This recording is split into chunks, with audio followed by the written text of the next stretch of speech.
Hi, everyone, and thank you for tuning in to Right Side Broadcasting Network. I'm Liz Willis, and we are at day 2 of CPAC in Orlando, Florida. I've got the one and only, a good friend of mine, Mike Collins, here with me today. Mike, how's CPAC going? Thank you for being here. Thank you for having us. And if you went out in the parking lot, you'd see our Pete sitting out there. So we brought our Peterbilt with us. I want to see it. I want to see it. Now, what made you decide to bring your truck to CPAC? Well, I think the trucking industry is in the news here, and it's a good thing. It is actually an incredible industry to be a part of. But it's really, it is, and I am. And but it's really neat to see just average, everyday, ordinary people taking up the mantle and going and fighting for our freedoms. Absolutely. Now, Mike is running for Georgia District 10, and I want to see you win. We got to make it happen. I'm a Georgia girl, and you used to be in my mother's hometown, so I'm sad I can't vote for you because I would have found a way, changed my address or something. I guess I don't even need to do that nowadays. I can just walk up.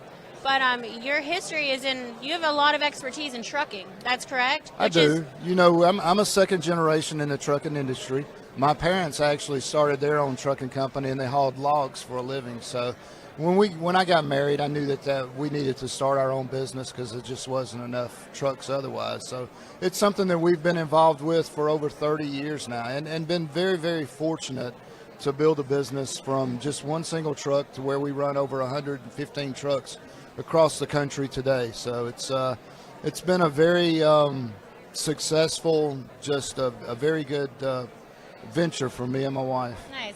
And when elected for Georgia 10, what are you going to do for the people of Georgia, for your district? What are you bringing to the table? What can you offer them? I mean, what are policies? How do you want to help? You know, Liz, when you look at the 10th district of Georgia, it is just good blue-collar working people, you know, people that get up every day, go to work, provide for their families, go to church on Sunday, and they just want to be left alone. So when you take a look at the makeup of Congress today, you realize out of 435 members up there, there's not a single person that is in the trucking business, that owns and operates a trucking company. And that 30 years of just being pummeled on, because we're the most regulated and taxed industry there is.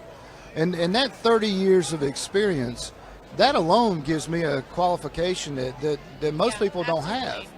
And the fact that we really actually reflect the 10th district, because I tell people all the time, when you see me, you see the 10th district of Georgia. I hear it too.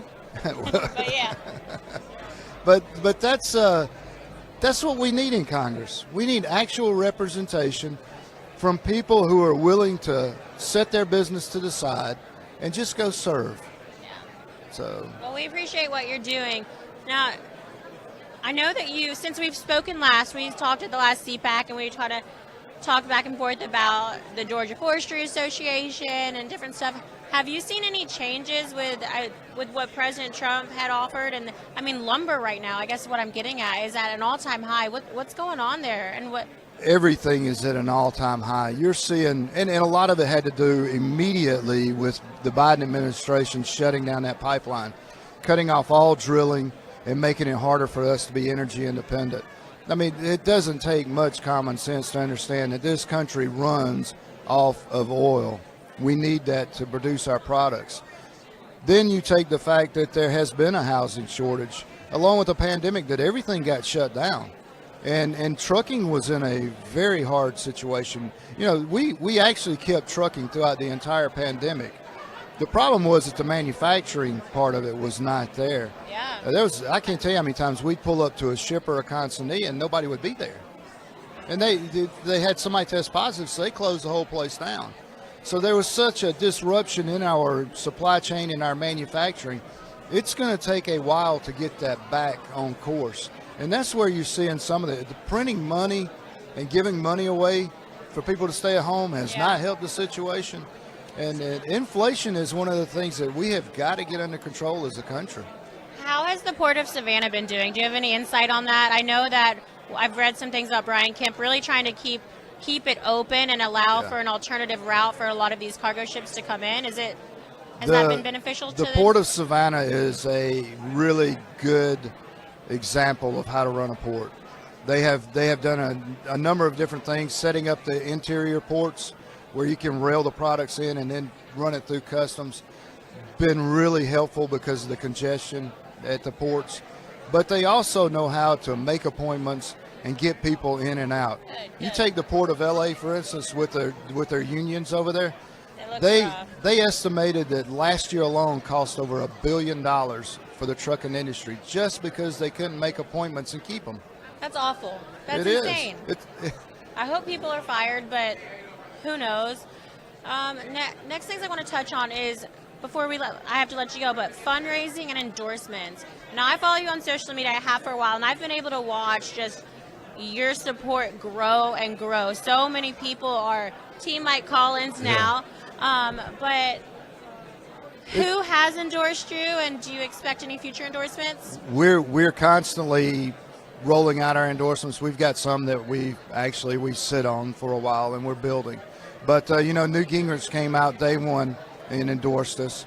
He's someone that has known me and known my background and my character since I was a small kid. So I was very honored to have that. We've got numerous people too. We've got Senator Rick Santorum, big supporter.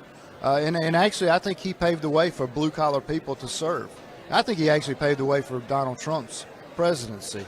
Just a solid blue-collar person out there willing to serve. We've got a number. Liz, we started out at 9%, 10% best last June.